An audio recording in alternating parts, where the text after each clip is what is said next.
Rompí el pie y eso me hizo acordarme de una película que había visto hace mucho tiempo. Estoy hablando de una película que resume y sintetiza el proceso del trastorno mental. Y eso también les voy comentando que me dio un poco de miedo porque representa muy fugazmente la realidad de las enfermedades mentales. Estoy hablando de nada más y nada menos que la película Fractura. Hoy vamos a hacer un análisis rápido, así espontáneo, esporádico, de esa película buena y entretenida. Entonces empezamos con nuestro protagonista. Su nombre, no me acuerdo del nombre, así que le vamos a llamar Marcus, ¿sí? Marcus tiene aproximadamente unos 40 años, vive en Estados Unidos. No me acuerdo en qué parte de Estados Unidos, pero vive por ahí.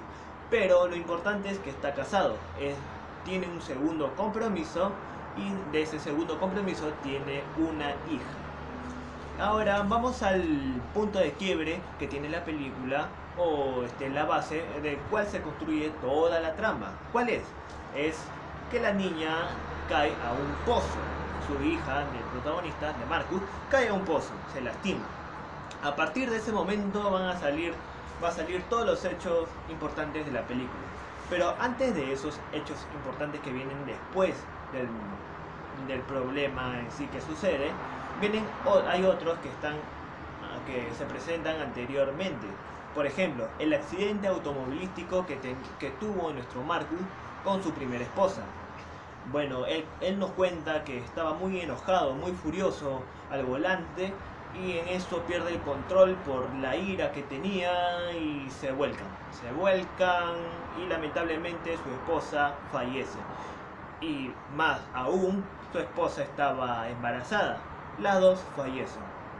Entonces, ya desde ahí podemos estar viendo que Marcus puede tener un pequeño problema de control emocional, ya que por eso sufrió ese accidente y después del otro accidente que nos cuenta la película, se siente tan culpable que neutraliza todos los hechos. Pero esa es una pequeña hipótesis, porque si ponemos a cualquier otra persona en esas dos situaciones, bueno, yo creo que cualquiera se quebraría o se fracturaría, como dice la película. Entonces, seguimos con otro hecho importante. Es el golpe que recibe Marcus en la cabeza. Cuando la niña se cae, él también se lanza para rescatarla como todo superhéroe y de ahí se queda en blanco para ver que el protagonista se levanta y tiene un moretón o una herida en la cabeza, tiene un pequeño golpe, pero ese pequeño golpe podría explicar o podría contribuir al diagnóstico de las causas que tiene, de los trastornos que se le va a ir descubriendo posteriormente. Entonces, vamos con los diagnósticos de nuestro personaje. Pero antes de entrar a los diagnósticos, quiero mencionarle unos mecanismos de defensa que se presentan de ley, así, de seco en la película. Estamos hablando del mecanismo de defensa de la negación. ¿Por qué negación? Porque se puede observar en la película que nuestro protagonista no acepta la realidad en que se encuentra en ese momento, el cual es que muere su esposa y su hija. No la acepta y crea otra realidad paralela, otra realidad en su mente, de que ellos han sufrido un pequeño accidente y tiene que llevarlos a un hospital. A eso se le llama el mecanismo de defensa de negación. Pero también podemos ver un mecanismo de defensa de desplazamiento. ¿Por qué? Porque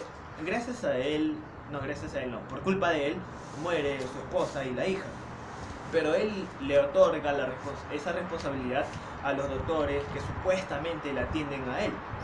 Así que le echa la culpa al doctor joven que estaba vestido de azul, le echa la culpa al barbón, llama a las autoridades diciendo y comentando de que por culpa de él, por culpa del otro, su familia no estaba.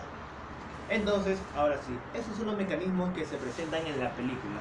Ahora, hablando del diagnóstico, podemos ver un F22.2, que es el código que representa el trastorno delirante. Como primer criterio tenemos ideas no extrañas. que implican situaciones que ocurren en la vida real. Les pongo un ejemplo. Les pongo un ejemplo práctico. Supongamos que yo estoy con mis amigos en la calle y les estoy hablando de Bobby. Bobby es un perro que tengo en el cuarto, en la habitación de mi departamento. Estoy todo el día hablando de Bobby a mis amigos. Pero resulta que cuando mis amigos llegan a mi departamento, ¡oh sorpresa!, Bobby no existía.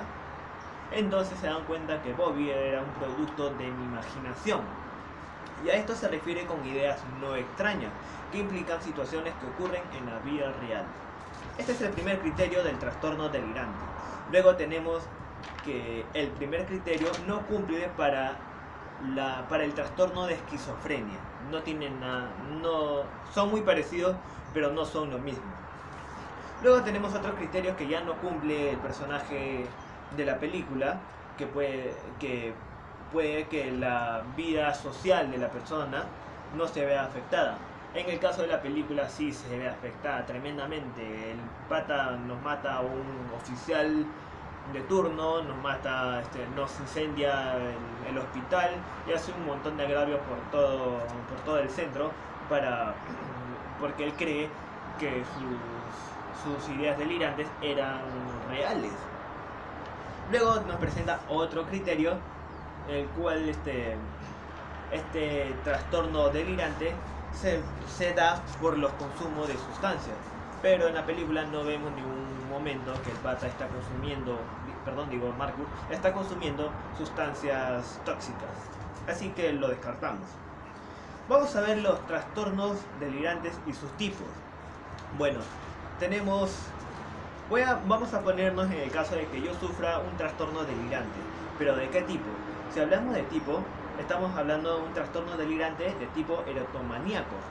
Eso me va a hacer que yo crea que una persona X está enamorada de mí, que yo le gusto o que yo le gusto a ella. De eso se trata el erotomaníaco. Luego tenemos el trastorno delirante de grandiosidad. Bueno, eso me va a hacer creer a mí de que yo soy una persona especial. Voy a ser egocéntrico y de que todos deben alabarme a mí. Pero si tengo el trastorno delirante celotípico, voy a creer que mi pareja me está siendo infiel y no voy a confiar en ella. Luego tenemos el trastorno delirante persecutorio. Acá vamos a creer que alguna personalidad, algún ente o cualquier persona los está siguiendo constantemente con el fin de hacernos daño o cualquier cosa negativa. Luego tenemos el trastorno delirante somático, el cual me va a hacer creer a mí que tengo algún defecto físico. Y creo que sí lo tengo en la cara. Pero bueno, seguimos. En el somático voy a creer que tengo algún defecto físico o alguna enfermedad médica. Y por último tenemos el trastorno delirante de tipo mixto. Este trastorno delirante de tipo mixto va a ser la combinación de dos trastornos, la comorbilidad de dos trastornos de dos tipos. Va a cumplir con los dos criterios de dos tipos. En lo que respecta a trastornos de personalidad, vamos a tener trastorno de personalidad paranoide. Este se caracteriza porque cree que las otras personas hablan mal de ella o le quieren hacer daño, o están haciendo conspiraciones contra mí. Yo, si lo sufro, voy a creer que todas las personas están contra mí y voy a luchar o voy a hacer cualquier actividad que demuestre que no es así. Bueno, eso vemos en la película. Notoriamente vemos que el protagonista o Marcus cree que todos los doctores están yendo en su contra, de que están vendiendo órganos y por eso están actuando de la manera en cómo lo están actuando, de la manera en que lo están haciendo. Y hace mucho desorden en el hospital por tener esa creencia fija. Así que al final podemos detectarle un trastorno delirante crónico de contenido persecutivo y paranoide. Es muy importante aquí ver el diagnóstico diferencial, porque algunos me dirán: ¡hey, un momento, espérate! ¿Y dónde queda la esquizofrenia? Bueno, acá te voy a mencionar los puntos precisos para que diferencies entre la paranoia y la esquizofrenia. La paranoia, mientras ese tiene un delirio organizado, la esquizofrenia va a tener un delirio desorganizado. Me explico mejor. La paranoia va a tener un delirio organizado. Eso quiere decir que sus ilusiones o alucinaciones van a ser más realistas, más creíbles. Por ejemplo, les puse anteriormente el ejemplo del perrito Bobby, el cual si yo te lo digo o tu vecina te lo dice a ti, tú vas a decir, ah ya, qué bien, tiene su perro Bobby. Pero al final resulta no ser cierto. Esa es una ilusión. Pero en la esquizofrenia, ¿qué pasa? En la esquizofrenia ya es más exagerado, más desorganizado, menos creíble. Por ejemplo, si yo sufro de esquizofrenia, puedo decir, oh no, hay una vaca voladora y de color rosa acá arriba. O si no, Dios mío, hay un marciano bailando a mi costado. Eso es lo que va a ser la esquizofrenia. Bueno, estoy poniendo ejemplos muy exagerados, pero para que entiendan. Luego también la paranoia puede ser que no presente alucinaciones generalmente. Y si las presenta, van a tender a ser táctiles u olfativas. En cambio, la esquizofrenia sí presentan alucinaciones. Y estas van a ser más auditivas o visuales. Esta es la principal diferencia entre la paranoia y la esquizofrenia. Pero vemos que en la película también nuestro protagonista sufre de alucinaciones visuales y auditivas. También se puede dar. Los síntomas de la esquizofrenia son dos. Una es positiva y otra es negativa. Entonces tú dirás, entonces los positivos porque te dan cosas buenas y las negativas porque te dan cosas malas. No es necesariamente así. Recordemos que la esquizofrenia es una enfermedad y de por sí ya son cosas malas. Cuando nos referimos a los síntomas positivos, nos estamos refiriendo a que la enfermedad va a agregar cosas a la persona, va a agregar síntomas, va a agregar repercusiones. Por ejemplo, le va a agregar alucinaciones a la persona, le va a agregar delirios, le va a agregar pensamientos desorganizados, lo que ya hemos visto, le va a agregar movimientos desorganizados, que esos también se le llaman catatónicos, cuando no tiene un movimiento con un fin en concreto o cuando tienen movimientos incómodos durante mucho tiempo, se queden así durante mucho tiempo, un largo periodo de tiempo. Esos son los síntomas positivos. Luego los síntomas negativos le van a extraer a las personas ciertos recursos o habilidades, como por ejemplo, le va a faltar el interés o le va a faltar la iniciativa para hacer ciertas actividades. Le va a generar apatía a la persona, que es la falta de emoción. O le va a generar retraimiento social. ¿Vieron la diferencia? Les quita. En los síntomas negativos le van a quitar, en los síntomas positivos le va a aumentar. Así como el trastorno delirante tiene sus tipos, también la esquizofrenia tiene los suyos. Por ejemplo, tenemos la esquizofrenia paranoide. Esta se va a caracterizar por presentar ideas delirantes. Tenemos la esquizofrenia hebefrénica. Esta va a presentar alteraciones emocionales. Por ejemplo, se puede reír de la nada. También tenemos la esquizofrenia catatónica, el cual ya hablé anteriormente. Tenemos la esquizofrenia indiferenciada, el cual no cumple con los criterios de la anterior esquizofrenia, pero se clasifica dentro de ella. Otro trastorno del cual también podemos hacer una diferencia del trastorno delirante es el trastorno psicótico breve. Estas va a tener una duración mayor a un día y menor de un mes. Mayor a un día y menor de un mes. Y se va a dar por un acontecimiento traumático o bien chocante para la persona. Entonces tú dirás, ¡ajá! Entonces eso es lo que le puede dar a nuestro Marcus, porque después de ese accidente que tuvo que vivir, empieza a tener alucinaciones y no dice generalmente por cuánto tiempo lo lleva. al final la película dura 1 hora y solamente nos presenta esas alucinaciones por 1 hora. Pero no, porque tenemos que ver sus criterios. El criterio del trastorno psicótico breve son ideas delirantes, cumple, alucinaciones, cumple, lenguaje desorganizado, ya no cumple.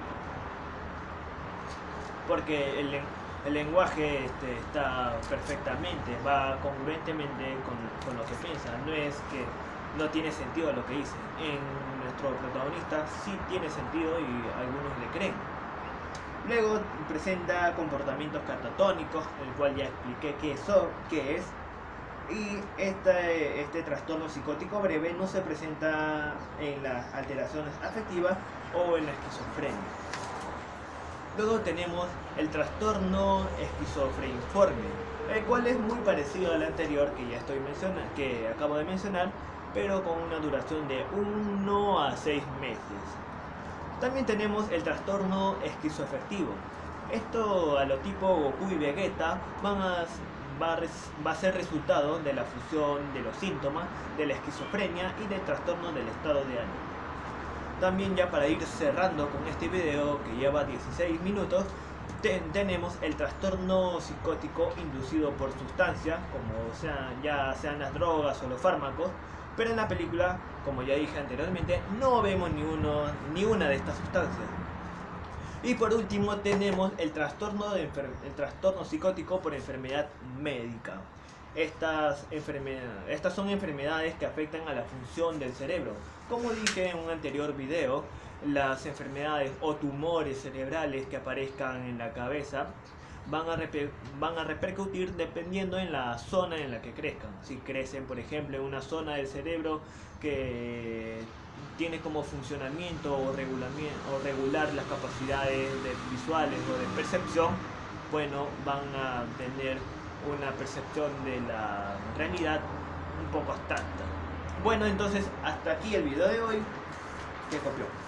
Y toda la información que les he brindado voy a estar dejando las páginas de donde he sacado la información en el link de la descripción. Si les gustó Fractura, denle like. Chao, nos vemos.